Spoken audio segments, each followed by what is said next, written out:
Welcome. My name is Omar Fritz Eriksson, and I'm the Deputy Secretary General of Ayala, and as well as the Dean of the Ayala Worldwide Academy. You can see a number of familiar faces and names. Welcome to you all. I would like to remind you to keep your cameras off and your microphones muted during the presentations, so that we can conserve bandwidth and hear what the presenters have to say without interruption. Now, before going any further, I would like to announce that the Ayala IGO process has just passed a very important milestone. Now, for more than a decade, Ayala has been working on changing the status of the association from being an NGO to an IGO.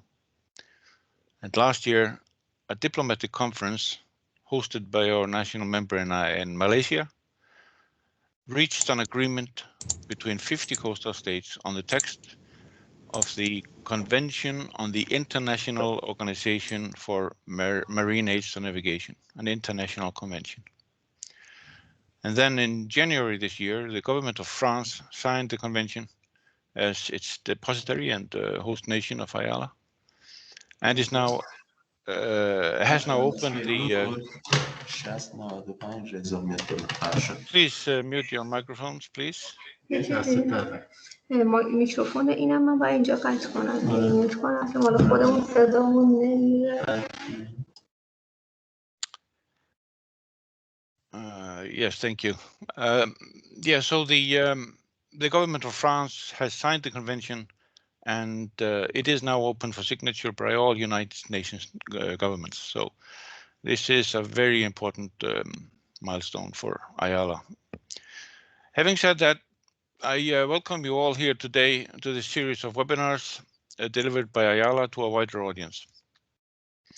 So far, we have covered a number of interesting topics, and they have all been well received. So this webinar is the third in a series of 4, which will inform you about the most recent outcomes of our 4 technical committees. Our committees have a 4-year work cycle, where they put a lot of effort into developing Ayala publications, such as standards, recommendations, guidelines. And in the context of marine aid to navigation, the Ayala recommendations tell us what one should do when providing marine aid to navigation services, or VTS services, if you will. And our guidelines tell us how to go about it and describe the best practices worldwide. Once the committees have developed a document fully, it is approved by our council, and then it is ready for publication. And you will hear about some of these documents from the VTS committee. So today's program will be about the work of our Vessel Traffic Service Committee. And you will be briefed about the structure and work of the committee, as well as recent outcomes, which have now been published or will be published in the future. You can ask questions, and if you would be kind enough to write your questions in the chat box during the presentations, then we can process and handle these questions in a question and answer session after all the presentations have been delivered. During the question and answer session itself, you can also raise your hand. There's a virtual hand in the system if you want to take the floor. The webinar is being recorded and will be made available on the Ayala YouTube channel for everyone to see. So, Mr. Director Misra, could you please, and there are a few videos turned on. Please turn off your video camera and conserve some bandwidth. So there are 4 speakers, and the first speaker is Miss Monica Sundklo, who is working as a senior advisor at the Swedish Transport Agency, where she is responsible for developing, coordinating, and regulating various fields of marine traffic, including ship reporting and VTS. She has participated in the Ayala VTS committee since 2003 and became the chair of the committee in 2018. Monica will introduce us to the VTS committee and talk generally about the committee and the work of the committee, structure of the committee, etc. So now it's you, Monica. You have the floor. Thank you very much, Omar, for that introduction. I will have my camera on here so you can, for those of you who don't know me, you can see actually how I look like. But during the presentation, I will turn it off. And I will actually start the presentation immediately, I think, here. Let's see.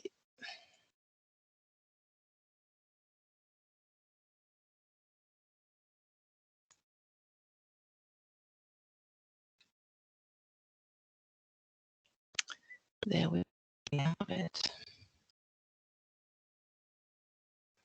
So I hope that everyone can see it. Let's see if I have my... Yeah, it's good. Perfect. So welcome to this Ayala webinar on VTS guidance documents that were approved at Ayala Council 72, which was in December 2020. I will have a short introduction here only to the work of the VTS committee. And I'd like to for those of you who are not familiar with Ayala and the structure, just to see where the VTS committee is in the structure of the whole Ayala. First, we have the General Assembly, which is the main responsible body for Ayala. And under that, we have a council that takes the decisions on twice a year, actually, at least twice a year, on the development from the different committees that you may see underneath here. So we have 4 technical committees working with different, they have different scopes and fields of work, and you can see Vessel Traffic Services as one in the red box down there. And to help us all in this work, you have Ayala Secretariat, of course, who is assisting us all with developing all what we need here. And we are very grateful for them for that, also for the arrangement of this webinar. I will not go into the other committees, but for the VTS committee structure, it is me. As Omar said, I come from the Swedish Transport Agency, and as a chair, and I have as my vice chair, Dirk Eckhoff from Germany. And we have a dedicated appointed secretary from Ayala, Tom Southall. We have divided the committee into 3 working groups, 1, 2, and 3, and you can see that there are no, I think they can speak for themselves on the title. We have working group 1 on operations. Working group, I can also mention that from the operations, we have a chair, Trond C from Norway, and vice chair Els Bogert from Belgium. In working group 2 that deals with technology as regards VTS issues, the chair is Richard Ose and the vice chair Robert Townsend from the UK. Richard is from Norway as well. And working group 3, VTS training, is very self-explanatory as well, deals with a lot of the training and model courses. The chair is Gillian Carson-Jackson from the Nautical Institute, and vice chair Stefan Prim, also from Belgium. And you will hear some of these chairs as well as other experts from the committee that will take you through some of the documents that we have been working with. I can also mention that the committee works to a work program, and for the present, we have a work program 2018 to 2022, which has been agreed by Ayala Council. And the work program should clearly show the deliverables that the VTS committee is tasked to develop. And such deliverables may consist of preparing standards, developing recommendations, guidelines, and manuals, and model courses, of course.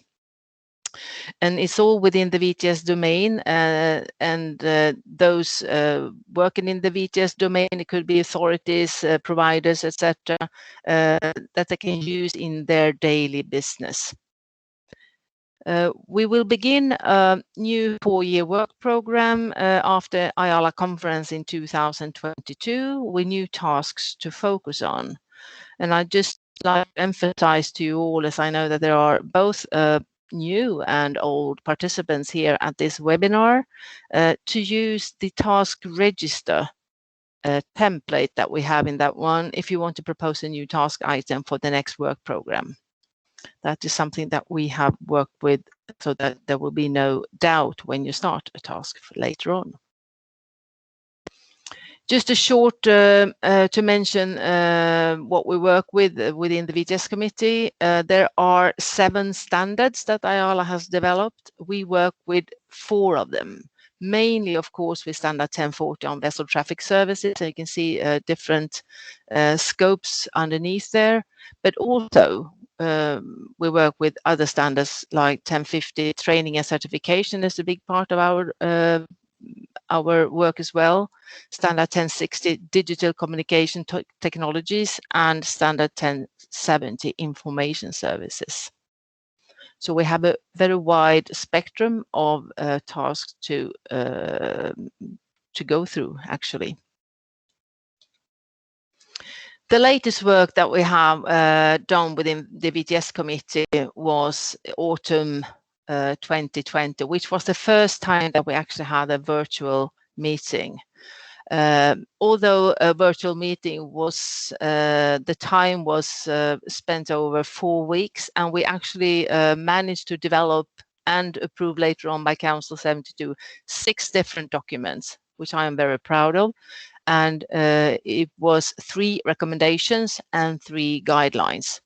One of the guidelines, however, you can see that there's a draft over it because it is prepared in advance for the new revised IMO resolution that may come into force earliest December 2021, after the Assembly has approved that one, IMO Assembly, I should say. But I will, I'm sure that Barry Goldman will guide you through what that means into that one. But as you can see here, we have a lot of documents that are have been revised, but also some new ones. So I'm very pleased to see that. And for the guidelines, we will have more information later on during this webinar. Also, I'd like to highlight that the VTS manual has actually been published, but a little bit, not officially as such, but it has been delayed a little bit. It was supposed to be last year, but due to, you know, the pandemic and so on, it has been difficult to make it as we want. But now it is published, and the edition is number 7. It has a totally new structure. And we hope that it will be updated electronically as our meetings go along. So you can download it already at IALA webpage. And the information I got that yesterday was that it has already been downloaded 178 times. So although it has been no publishing or note to this one, I think that you actually have noted that one, and I'm very pleased that you see it. I hope you will get a lot of useful for the manual as such. We will also get information from the manual later on this webinar. Last but not least, I'd like to also say something about the IALA Symposium, which has been moved a couple of times, but now it has been decided it will be on the 12th and 16th April, very soon that is. So I hope that you register. The registration is open, and hope to see you there, at least virtual. That's all for me. So I'd like to move on. Would you take that, Omar? Yes, thank you. Thank you very much. Thank you very much, Monica, for this interesting overview of the committee and what is going on. And once again, yes, please register for the symposium. It will be a very interesting event. Now, the second speaker this morning, afternoon, well, in the Americas, I think it's very early, is Commodore Barry Goldman. After 36 years in the Royal Navy, Commodore Goldman assumed the role of VTS manager with the Port of London, where he was for a decade, before his final appointment as Harbour Master of Jersey Harbours, 2012 to 14. He has carried out representational roles for the UK Major Ports Group and for the International Harbour Masters Association, IHMA, on national, EU and IALA committees, and specifically the IALA VTS committee. Is a very well-known face in the VTS committee and an important contributor. The Commodore Barry Goldman will speak on the guideline called 1089, provision of a VTS. So that is going to be interesting, Barry. Please, you have the floor. Thank you, Omar. And I'm just putting the screen up. Let's see if, can you tell me whether you have my shared screen? We have it, yes, thank you. Good. Okay, so thank you, Omar, and good morning, good afternoon, and good evening, ladies and gentlemen. And on to Guideline G1089. Incredibly, it's now nearly a quarter of a century since our VTS mandate, IMO Resolution A85720, was issued. Only 3 years ago, IMO considered an IALA-led submission to MSC 99 for this to be updated, and 8 key areas requiring clarification or update were identified. And remarkably, we've moved from this submission to a final draft agreed at last November's MSC to go before the IMO Assembly, with adoption expected, as you've heard from Monica, at the end of this year and implementation shortly thereafter. In my presentation, I will identify how and why the new resolution will require a complete rewrite of IALA Guideline 1089. The new resolution will address all of the 8 key areas highlighted in the MSC 99 submission. While all are important, some provide valuable clarity, but won't significantly change the way we do our business. However, of these, 3 are critical changes that may well have an impact on the regulatory status of some VTS providers and require all of us to review our declarations of service in nautical publications. These 3 are reflected in the new version of Guideline G1089.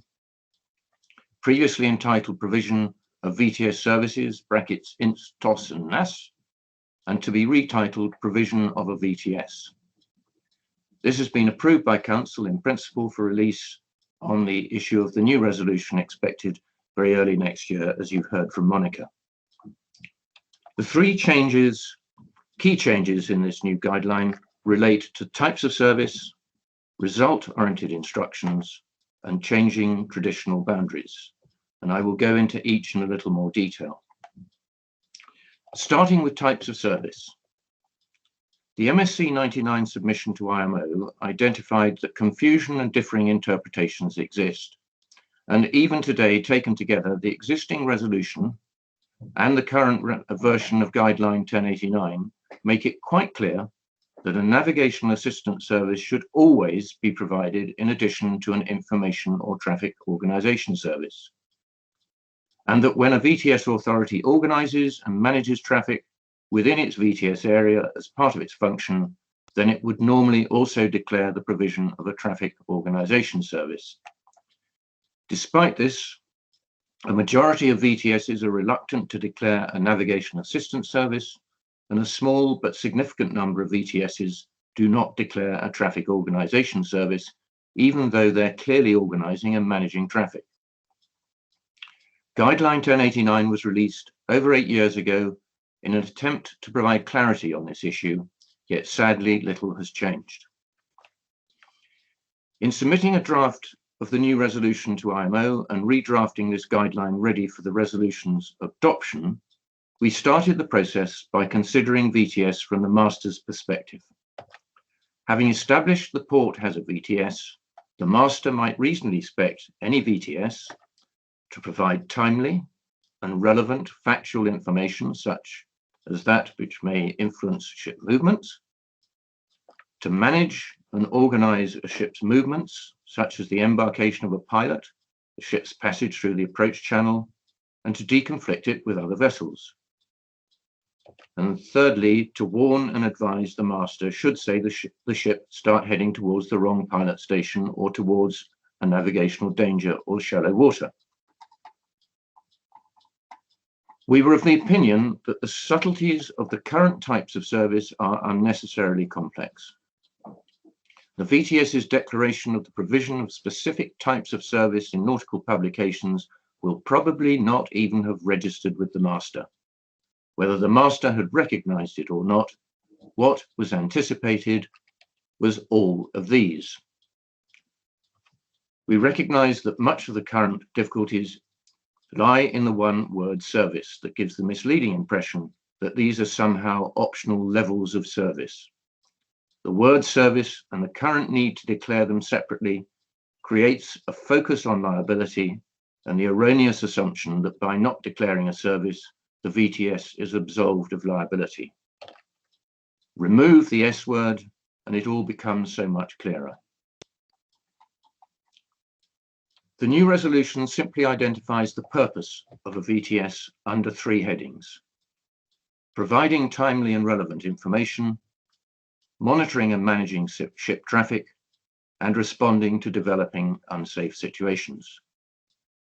So you may say, what's changed?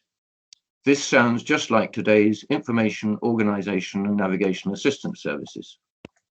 The difference is that these will no longer be optional extras. All VTSs will be assumed to provide a full service with all of these. Either you are a VTS or you just provide information and are a local port service. The new guideline expands on the resolution and explains these purposes. One subtle addition in the new guideline relates to responding to developing situations. In addition to the existing provision for intervention on request or when observed, provision has also been made to formalize navigational support as part of a specific local operational procedure, such as a countdown to a critical turn. Neither the resolution nor the guideline differentiates between VTSs. You will find no reference to the misleading statement in the current resolution that in a coastal VTS, usually only an information service is rendered. A coastal VTS is no different to any other in that it frequently needs to manage traffic and respond to unsafe situations, albeit within the powers under which it is established. Next, the tricky subject of result-oriented. The reference in the current IMO resolution to instructions being result-oriented has led to a myriad of differing interpretations, even amongst training establishments. I've seen some zealots interpret this so strictly that the poor old VTS operator is left wondering what to say when presented with an emergency situation. The term result-oriented will be consigned to the bin. The new resolution restricts itself to a high-level statement on the master's responsibilities and a further statement on the need for VTS communications to be timely, clear, concise, and unambiguous. This is expanded upon in this new guideline, which also identifies the continuing importance of message markers, but it leaves the main detail to the IALA guideline on VTS communications, which is currently being updated. And finally, changing traditional boundaries. There has always been a perceived difficulty over the fact that SOLAS states the use of VTS may only be made mandatory in sea areas within the territorial seas of a coastal state. And yet the current resolution is completely silent on this. This despite the fact that VTSs have for many years been supporting traffic management systems in international waters, particularly international straits, and some VTSs have found it necessary to engage with approaching traffic when still beyond territorial limits. To overcome this, IALA produced Guideline 1071 11 years ago on the establishment of a VTS beyond territorial seas, which drew on the authority of IMO routing or reporting systems, or on the basis of voluntary participation. The new resolution now formalises this, and the need for IALA guidance can be considerably simplified. As a result, IALA Guideline 1071 will be withdrawn, and the simplified guidance incorporated into this new version of Guideline 1089. These are the most significant changes to Guideline 1089 and the main areas on which you may wish to focus in considering any changes that you may need to make when the new resolution is adopted. To assist governments, competent authorities and VTS providers, as they'll be termed in future, a copy of the current draft of the new Guideline G1089 has been posted to the public sector section of the IALA website, following the links from About IALA, from the About IALA tab to Committees to VTS, and then a separate tab for G1089, from where a copy can be downloaded. As you will recognise, neither of these documents have yet been finalised, but in view of the fact that the resolution has now passed through MSC and that the IALA Council have seen and approved the new guideline in principle, I would not anticipate anything other than minor textual amendments to either document. The main substance of these documents can safely be relied upon for preparing for the introduction of these changes, although any quotes will need to be confirmed against the final issue. So that's my piece, and I would be delighted to take any questions. Thank you very much, Barry. Thank you very much for this very clear presentation and quite interesting development that is happening as we speak. We have a couple of questions, but we will save them until the end. So we will quickly proceed to the next speaker, who is Neil Traynor. And Neil is currently employed with the Australia Maritime Safety Authority as Principal Advisor, Vessel Traffic Services. His major area of responsibility include managing AMSA's role as the competent authority for VTS. This includes oversight of the associated regulatory framework, the assessment and appointment of VTS authorities, or providers, and the accreditation of VTS training organizations. Neil will speak about the VTS manual and introduce to us the guideline 1150 on establishing, planning, and implementing VTS. So Neil, are we reaching you on the other side of the world? Yes, thank you, Omar. Are you receiving? Yes, thank you, and you have the floor. Okay, well, thank you again, Omar, and good evening to everyone participating in today's webinar. I'll just try and share my screen now, so if you could confirm that that's working. Yes, indeed, it is working. Go ahead. Okay, thank you. Was Omar introduced, I've been asked to provide a brief overview of two recently approved IALA documents. Firstly, the VTS manual, as Monica alluded to earlier, was published on the website about a week ago, I think. And secondly, the new guideline 1150 on establishing, planning and implementing VTS. So firstly, the VTS manual. Just a brief history. The first edition of the manual was actually published in 1993.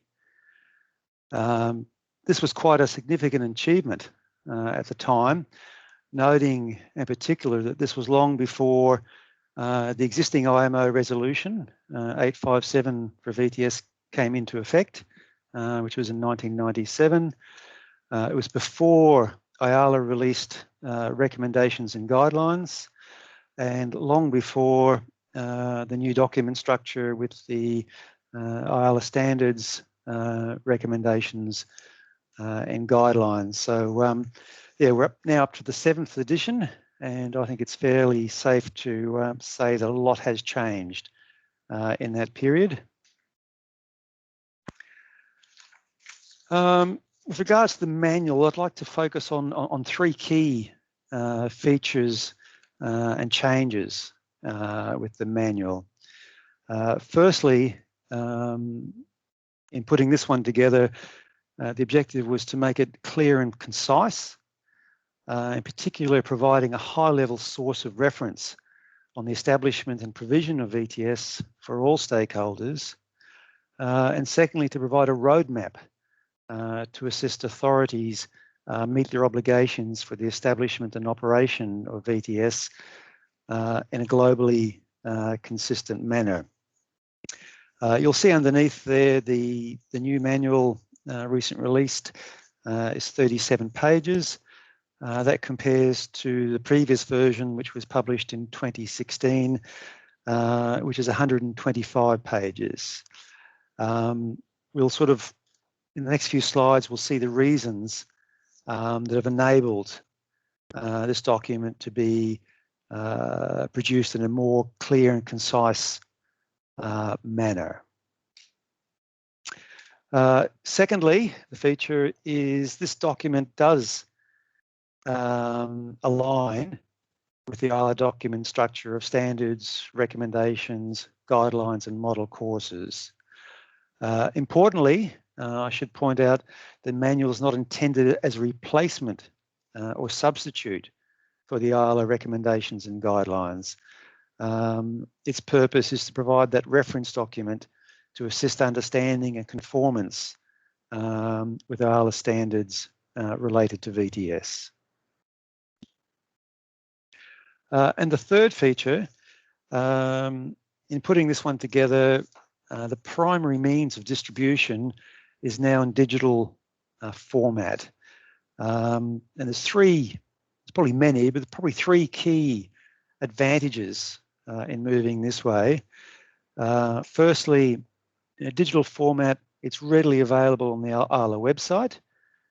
You can see the web address there if you haven't already downloaded it. And I think Monica pointed out there was already over 100 downloads since it was released a week ago. The other advantage is being digital, it can contain active links to the IALA guidance documents. So as you mentioned before, it does follow the IALA document structure, standards, recommendations, guidelines, and model courses. And where it refers to those, there is an active link to the relevant recommendation, guideline, or model course. And the third advantage of a digital format is that it can be readily updated to reflect new revised IALA recommendations and guidelines as they are approved by Council. And I understand that there are now procedures in place, that is the VTS committee submits new or revised recommendations, guidelines, model courses to Council for approval. The opportunity is there for the manual to be updated accordingly and released at the same time as those documents are approved by Council and released. So in summary, the manual, I think it's definitely achieved its purpose in being clear and concise. I've included just an intro to the section on VTS operations on the screen there.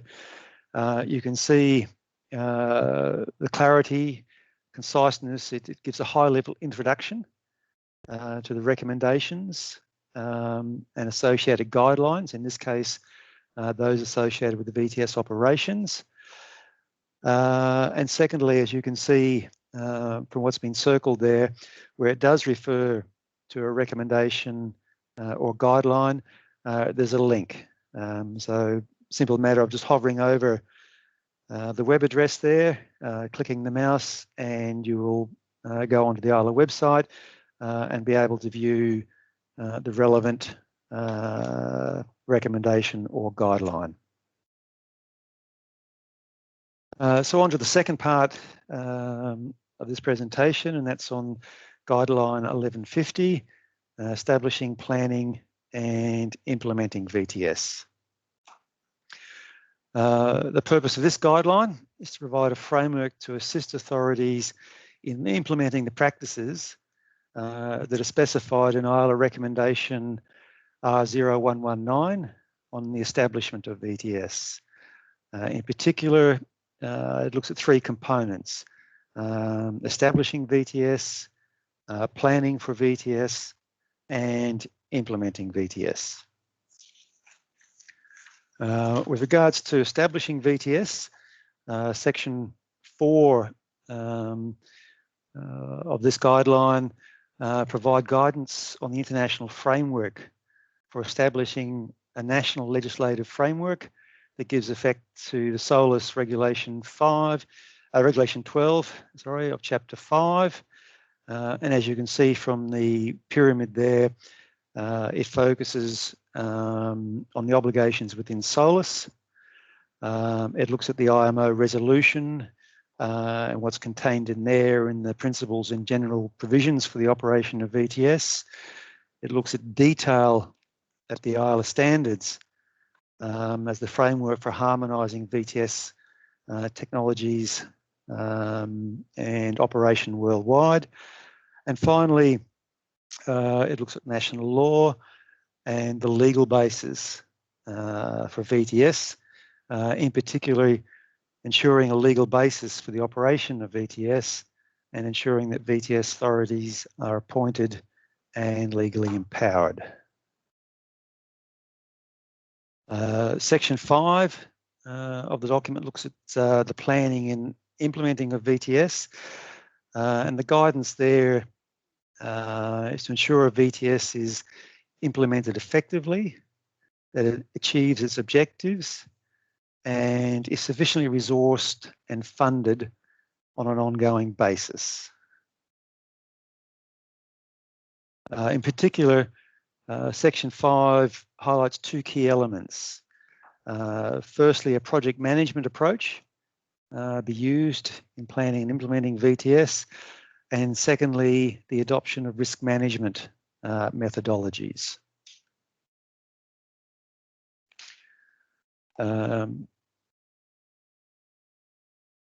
Section 5 recommends a project management approach to ensure that the major deliverables, assumptions and constraints are clearly documented and assist in defining the scope of the VTS, its goals and objectives that need to be met. This section also provides guidance on the recognised 5 project management phases and the key areas of these for consideration as they relate specifically to VTS. And the section also references international guidance on project management prepared and published by appropriate international organisations. Secondly, it recommends adoption of risk management methodologies, in particular to enable relevant issues and problems in the area to be identified, assessed, defined and analysed.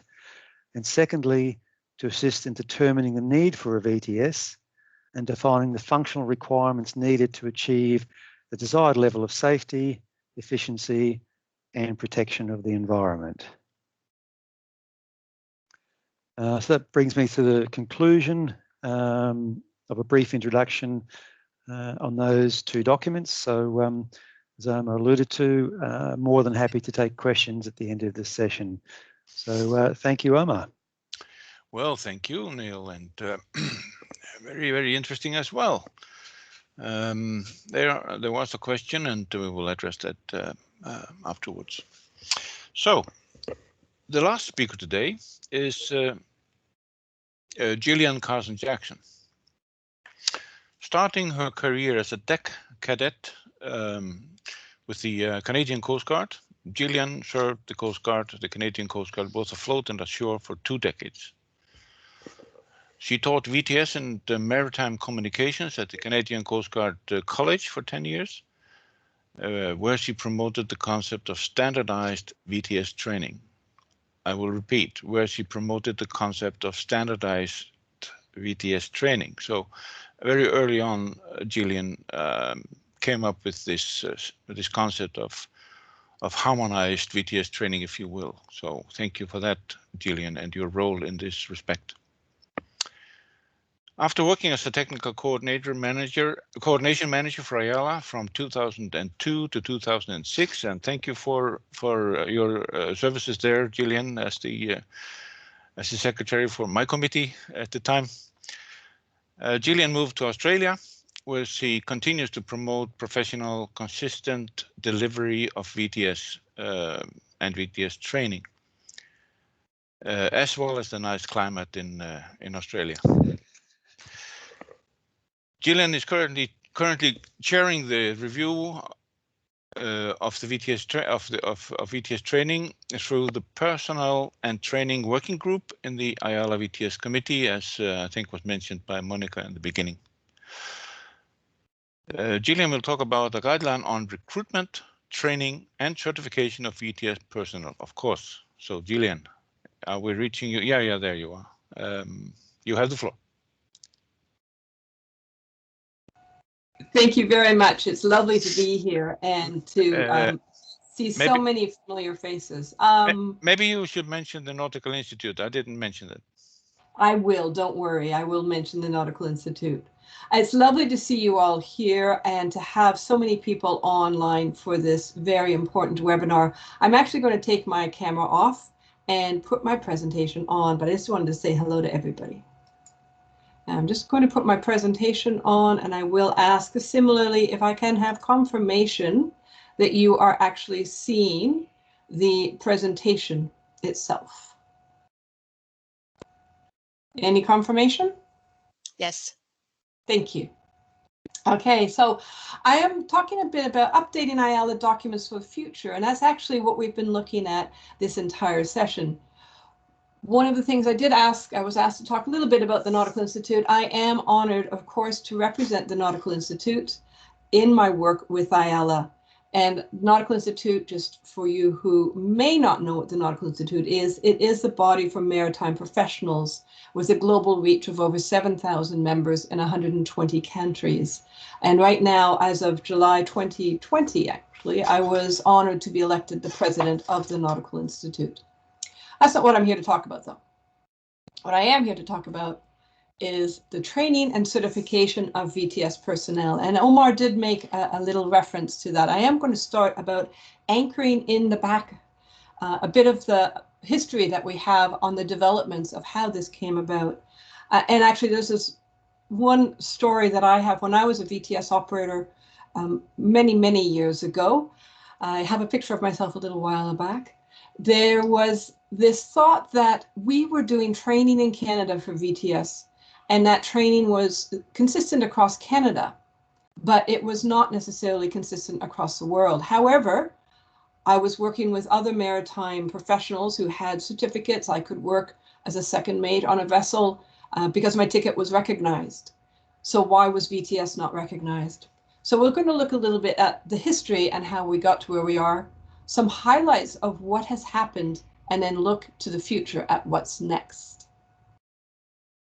So in the beginning, it was actually long before 1996 that a few of us around the world had this vision for a consistent approach to VTS training. But it was actually at the Ayala VTS Symposium in 1996 when I had the honor to present and to work with some other colleagues such as Terry Hughes and Peter Kent and promote the idea of a consistent VTS training. And I had brown hair back then and I wore a uniform. It was a while ago now. After that, Ayala took up the challenge and they actually said, we do take the challenge. The gauntlet has been laid. We take the challenge to develop standards for training and certification of VTS personnel in a similar manner that IMO had developed the standards for training and certification of watchkeepers. So in 1998, we had the V103. And it was developed, but we were looking to see how we could support that with model courses. And so we started working from a training point of view with educators from around the world. And at the first ever VTS symposium, which was held at the Canadian Coast Guard College in Canada in 1999, we looked at VTS training from an educational point of view. And I'll put that picture up there just for a few minutes. Some of you may recognize a couple of faces in there. Terry Hughes, of course, Bruce Kellaway, Spencer Martin, Kieran Cox. I think there's probably, Carl Otto is there as well. Probably too many names to mention them all. But we had a very detailed look at the educational requirements, looking at VTS training from the training point of view to ensure that we were working forward with our recommendation based on solid educational backgrounds. And that then flowed on to a series of VTS training workshops. So that was in the beginning. Now we have moved forward. And as Neil says, a lot of things do change. So moving forward, IALA recommendation V103 was given a good review and moved up to edition 2 in December 2009. And you can start seeing the evolution of the documentation structure within IALA at this time. And now we have in 2020, no longer V103, but the RO103. And we'll talk a little bit about that. Neil mentioned that already, and I believe that it's been mentioned before, the new documentation structure. And now supporting that is a guideline 1156. So for those of us who like numbers, we have a new number, 1156. So what are some of the highlights in this? Well, if you take a look at the IALA structure, Monica mentioned the developments of IALA standards. So there's an IALA standard 1050. This IALA standard focuses on training and certification. Within that IALA standard is recognition of RO103. So we have now updated a document that was envisioned in the 1990s, early 1990s, was put out in 1998, updated in 2009, and is now into the new structure. It's been deprecated, separated into a recommendation and a guideline. So the recommendation continues to be recognized under Standard 1050, and the guideline provides the supporting information.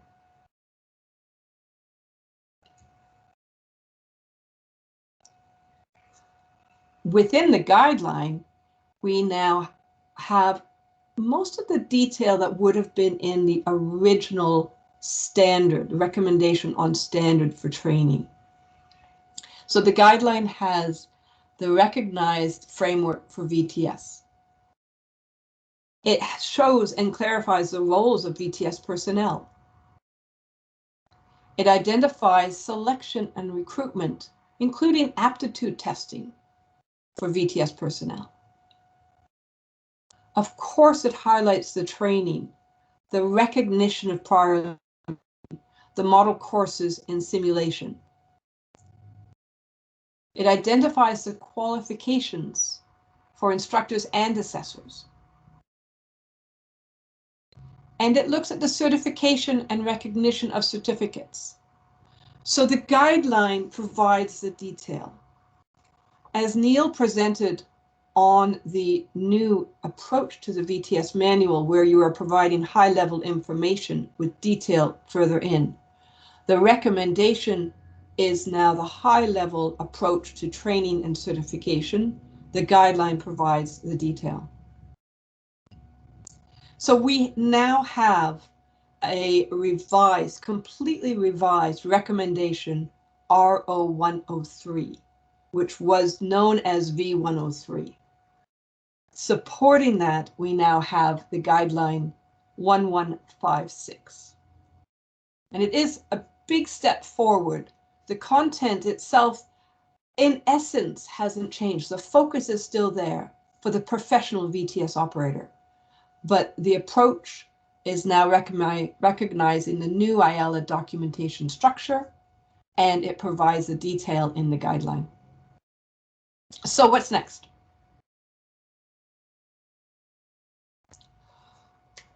At VTS 46 in 2019 in Busan, South Korea, and I actually thought it was longer because it seems like we've been working on this for a while, and COVID, it's hard to imagine that we had this meeting just a couple of years ago. But we commenced the review of V103 and the model courses. So now that we have done the deprecation of the existing V103, is in the RO103 and G1156, we have now moved into the review of V103 model courses. So what's next? We are well on our way for a complete review of V103-1, the VTS operator. Now, if you can go back to when I spoke about when we first put this out, back in the VTS center I was working at, we still had telex. Aspects of the internet, the whole idea of searching on the internet or providing information through the web wasn't available. So we have a real need now to update the content of the details of the VTS operator course. The concept of having professional VTS operators being able to provide the training that's at a consistent level across the globe for the generic points is still there. But we are now looking at what is it that we're training. We are in a digital transformation of the maritime environment. What are the future skill sets for the maritime professional, including the VTS professional? So linked to that is the review of the V1033, which is on-the-job training. So the VTS operator is where we started our work, and that will then be linked to the V1033 for the on-the-job training, because those two are closely aligned. They need to be closely aligned. Then the next step will be looking at the supervisor and the on-the-job training instructor courses. Now, the VTS supervisor course was developed second in line to the VTS operator, but we're reviewing the V1031 and V1033 together because the VTS operator package, that's really your first level ticket for VTS. We have VTS supervisor, on-the-job training instructor, a train the trainer course. Then finally, because it's the most recently developed, is the V1035. And the V1035 is a relatively new model course put out by IALA. So we will get to that and we will update that one, but we need to focus on where the need is greatest, and that is looking at the content and the curriculum for the V1031. So we are on the first step towards creating an improved future. And part of that first step is developing the ability to envision it. I think we have a very strong vision and we have very strong leadership within IALA. And I thank you all very much for your participation at this webinar.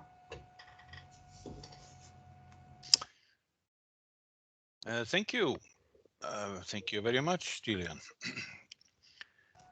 And I have to say, I have to mention that at the moment I'm counting 126 participants, which is quite a good number. Thank you all for coming, particularly those that have to get up in the middle of the morning, or middle of the night, sorry. Flor Pitti, I noted from Panama. Welcome, Flor. Good to see you here at 4 o'clock in the morning. So that's the challenge of having these webinars or events in an international context is, of course, all these time zones. So let's see. We have a couple of questions, a few questions. One of them just popped up. Will copies of the presentations be made available? Well, the whole recording of the session is available, will be available today on the IALA YouTube channel. So you can find it there. If you really need the presentation, the PowerPoint, I would advise you to contact the presenters themselves directly, and I'm sure they will be happy to provide you with a copy. Now, you might want to stop sharing your screen, Gillian. I'm working very hard to try and figure out how to do that, but it doesn't seem to want to stop sharing. Can someone else have control? I'm not sure what's happening there. Okay. Let's see. I will try to. Okay. No. I believe I've stopped sharing. Can you just confirm? Now you stopped. Yes. Good. Thank you. Okay. Good. So a couple of questions. There was a question on the manual, but you mentioned it also, Neil. But the question was, will it only be available in the digital format, or can we have hard copies at some stage? And perhaps Monica knows something about that. Are you here, Monica? I'm here. Thank you. Just pushing the button. Yes, I've heard several proposals on that one. I'm not really sure what the Secretariat has decided, because I think that there was a proposition of having a few copies, but they will cost. That will not be for free, of course, because it's a very expensive to print them. But it should also, as you may say, before it was very bulky document, the manual, and it was not easy to print it out. Now it's only 37 pages. It's rather easy to print it out, I would say. And I would at least encourage to use the electronic version and the latest update all the time, because it will be updated. So if you have the original version, after 3 years, it may not be updated with the new documents, and that is a risk that you may take. Thank you. Yeah, if we print it, it will be shortly, and it will be in conjunction with the symposium, I think. But we haven't really decided yet. I think we will see. Another question, or a couple of questions, and Barry, you have actually replied to these in the chat, but I would like you to state it verbally here as well.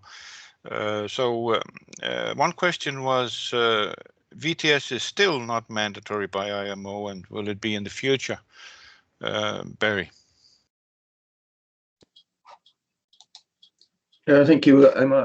The response I put there, I'm no legal expert, but of course, a VTS is only necessary where risk assessment shows that that is the case for regulating the traffic. So I think one can only really fall back on SOLAS, Chapter 5, Regulation 12, which says that contracting governments undertake to arrange for the establishment of VTS, where, in their opinion, the volume of traffic on the degree of risk justifies such services. So if you're a contracting government, you do that. And the resolution itself goes a little bit further and encourages even those that are not contracting governments to adopt the provisions of the recommendation on VTS, should they establish a VTS. So I think that's probably as far as I can go in terms of a layman's approach to that one. Okay, thank you. And there was another one. Can VTS operator use the helm and engine orders in the future, and then should he proceed this with a message marker? You answered absolutely not. Why not? Barry. Well, nothing changes there. The key is absolutely clear that what we don't want coming over the radio is anything that could appear out of a loudspeaker on the bridge that could be misinterpreted by the helmsman and cause him to take an action that should be given by the officer on the bridge. And the new G1089 is absolutely clear on this. It repeats the policy that we've had on this for many years, that phrases that are used on the bridge of the ship, in particular specific rudder or engine commands such as stop engine or harder starboard, should not be used by the VTS.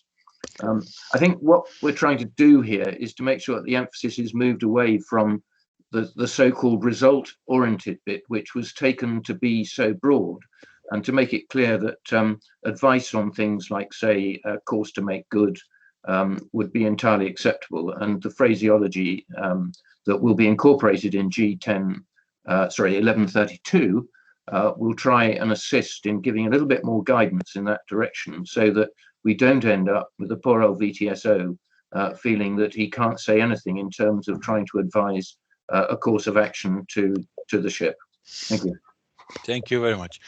And then Ernie Betty, who also is a great contributor to IALA, to the committees, is asking, I think this one is from Monica, is there an IALA training guideline and course for local port service that would enable a coherent and smooth migration of staff and systems from an LPS to a proper VTS if required? Monica. Thank you. Sorry. Thank you, Ernie, for that question. There is a guideline, yes, for LPS that we have developed, but whether it is more enable the smooth migration of staff from LPS to VTS, I'm not really sure that has been taken into consideration as such, because we actually don't develop anything within LPS. But I think, as Gillian was talking about, it could be if they would like to, say, work for a VTS and they come from an LPS, you should have this help me here, Gillian, also the assessment, the prior assessment of what you can do and so on. That's what I think. Do you have anything to add on that, Gillian? Yes, so that's the recognition of prior learning and assessing that recognition of prior learning. So if you're in an LPS and you have been given some training for some aspects of LPS, then you can use that as part of your prior learning of assessment for that. Right now, we do not have envisioned the concept of a model course for LPS. LPS as such is not recognized in IMO, it's not recognized in any of the other documentation structure, but it is the opportunity. There's a very good document, I'll put you back in history a bit, by Terry Hughes. It was published in the Journal of Navigation. It's called When is a VTS Not a VTS? And it really does highlight the need from the mariner's point of view to have confidence in what services and what training is going to be provided on the other side. And so that's one of the key things. I think the LPS is when a VTS is not a VTS. Can I add to that, please, Monica? Yes. Sorry, yes. It's Barry. Yes, the guideline 1142 on LPS does actually cover this in part in section 4.4 under qualifications and training. And it says, for global consistency, it is suggested that training is based on the selection of appropriate and relevant modules or elements within modules from the V103 syllabus. And that is specifically aimed to try and encourage organizations to move anyone who is training in LPS so that they will be better placed in order to move into VTS training. Thank you. Thank you, Barry. Okay, thank you. Just to touch on that, that is a very good movement, and there are courses that are available now in LPS based on 1142 guidance and some of the V103 modules. Okay, thank you. There's also on this topic a written reply from Kevin Gregory, who is working with the Worldwide Academy. Thank you for that, Kevin. There are a lot of questions, but we have past the closing time of the webinar, but I will continue for a moment still. So Murvana Danilo is asking about the IGO status and whether IALA documentation or documents or recommendation guidelines will be mandatory. And the answer to that is that IALA continues to be a recommendatory body. So our documents are recommendations in principle and not mandatory. However, the 7 standards, the 7 IALA standards list a number of recommendations that sit under it. And some of these are listed as informative and others are normative.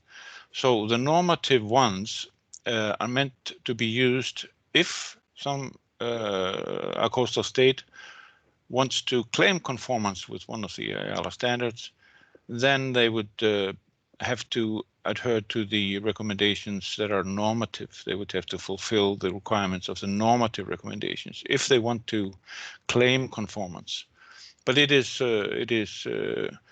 voluntary if you want to claim conformance. However, I would expect that the members of IALA, coastal states that are members of IALA, would be inclined to follow the guidance of the organization, if you will, which is normative, that part at least, if not all of them, basically.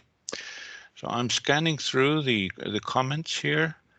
There's some talk about the digital format of the manual, of the VTS manual. So let me see.